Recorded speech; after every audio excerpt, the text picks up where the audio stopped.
네, 빅테크 기업 상황 점검하면서 출발해 보겠습니다. 오늘 미국 시장은 전반적으로 참 낙폭이 두드러지는 하루였는데요. 특히나 기술주 중심으로도 낙폭이 정말 컸기 때문에 속상하신 투자자분들이 정말 많으실 것 같습니다. 특히나 이 미국 내 매출이 정말 지대한 영향을 차지하는 M7 기업들의 상황들도 그렇게 좋지만은 못했습니다. 테슬라부터 엔비디아 그리고 애플이 10% 가까운 하락을 보여주고 있는데요. 미국 내에서의 매출이 전체 매출의 한 80%, 70%를 넘어가는 만큼 정말 큰 영향을 받았다라고 풀이되고 있습니다. 메타와 아마존도 8%가량의 낙폭을 보여주고 있고요. 이에 반해 마이크로소프트 결국에는 AI 데이터 센터 규모를 축소한다라는 소식이 들려왔지만 그럼에도 불구하고 2%대 낙폭 보이면서 7기업 가운데서는 그래도 선방해준 모습입니다. 그럼 다음 장 통해서 어떤 이슈들이 있었는지 크게 4가지로 짚어보시죠. 간밤 트럼프 대통령의 인터뷰가 하나 있었습니다. 공식적으로 일정이 잡혀있던 예정은 아니었고요. 이 방송사를 통해서 나온 인터뷰를 통해서 트럼프 대통령은 관세가 정말 잘 진행되고 있다라고 이야기하면서 주식시장에 큰 영향을 가져왔음에도 불구하고 일종의 수술 같은 거다라는 말로 관세를 언급하기도 했습니다. 이 부분 자세하게 짚어보도록 하겠고요. 두 번째로는 이 관세, 상호 관세 발표 이후에 각국의 반응 함께 체크해 보도록 하겠습니다. 그 안에서도 캐나다가 조금 두드러지는데요. 미국산 자동차를 겨냥하면서 25% 관세 언급했다는 점 체크하겠습니다. 특히 이렇게 관세의 여파로 귀금속을 통한 차익 거래가 일시적으로 중단되기도 했다라는 부분도 이슈로 한 가지 떠올랐고요. 종목단 안에서는 인텔의 소식이 한 가지 추가적으로 업데이트됐습니다. 인텔은 오늘 시장 속에서 상승불을 켜냈는데요. 어떤 이슈 있었는지 한 가지씩 짚어보시죠.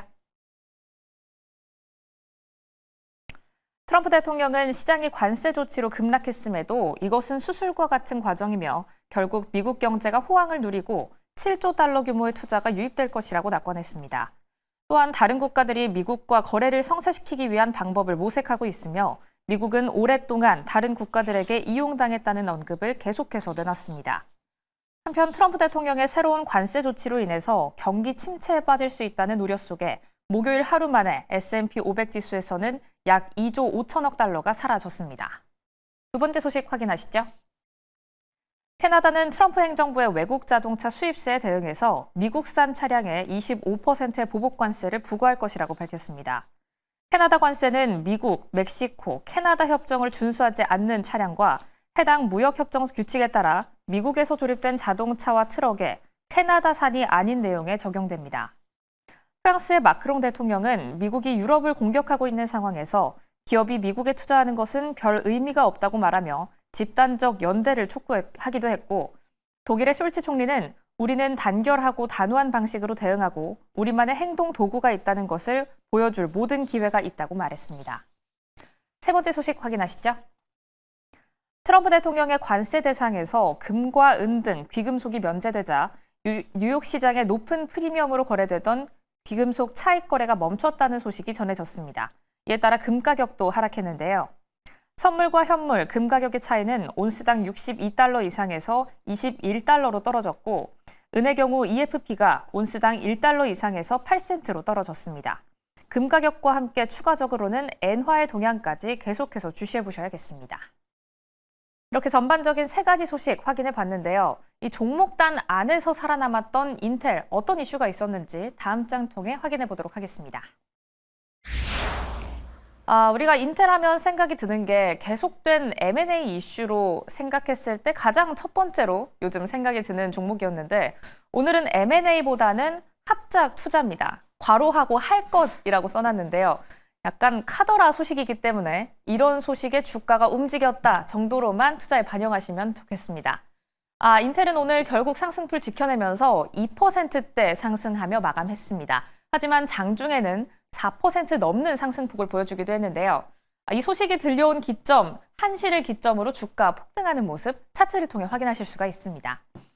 인텔 어떤 기업과 합작 투자를 하기로 했을까요? 바로 TSMC입니다. 인텔과 TSMC가 미국 내 칩 제조를 위해서 합작 투자 법인을 설립하겠다라고 밝힌 건데요.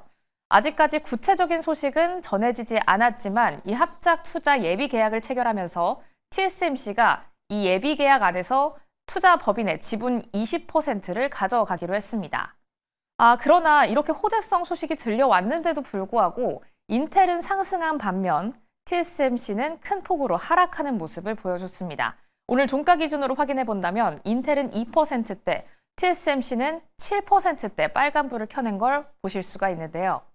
좋은 소식 들려왔음에도 불구하고 주가가 엇갈린 흐름을 보였던 건 이 기업이 어느 기업인지가 중요했기 때문입니다. 우리가 계속 M&A 이슈로 확인을 하고 있는 부분이 미국의 정부가 인텔을 정말 잘 밀어주고 있구나라는 부분이었는데요. 이번 합작 투자 법인 설립도 인텔에는 아직까지 정부가 인텔을 밀어주고 있다라는 호재성 소식으로 작용하는 모습입니다. 하지만 TSMC의 경우에는 약간 경우가 다르겠죠. 중국 기업이니까요. 인텔의 경우에는 오른 이유가 이렇습니다. 미국 내 생산이 더 올라갈 수 있다라는 기대가 이번 합작 투자 법인 예비 계약 소식을 통해서 다시 한번 투자자들에게 확인이 됐고, 정부의 지원을 조금 더 받을 수 있다라는 기대, 그에 따라서 인텔의 공급망이 앞으로 개선되지 않을까라는 투자자들의 기대를 불러일으키는 모습이었습니다. 하지만 TSMC의 경우에는 상호 관세도 조금 조심해야 하는 상황에서 앞으로 미국 내에 더 지불해야 하는 투자 비용이 늘어나고 미국 생산 비용이 더 늘어나게 된다면 그에 따른 투자 부담이 더 가중될 수 있다라는 우려에 7%대 급락하는 모습을 보여줬습니다. 이렇게 다시 한번 확인해주는 듯합니다. 미국 정부는 인텔을 버리지 않았다. 인텔의 손을 계속해서 잡고 있다라는 부분, 간간히 들려오는 이슈를 통해서 확인할 수가 있는데요. 정부의 인텔 살리기, 어떤 식으로 흐름이 지속될지 저희와 함께 꾸준히 팔로우업 해보시죠.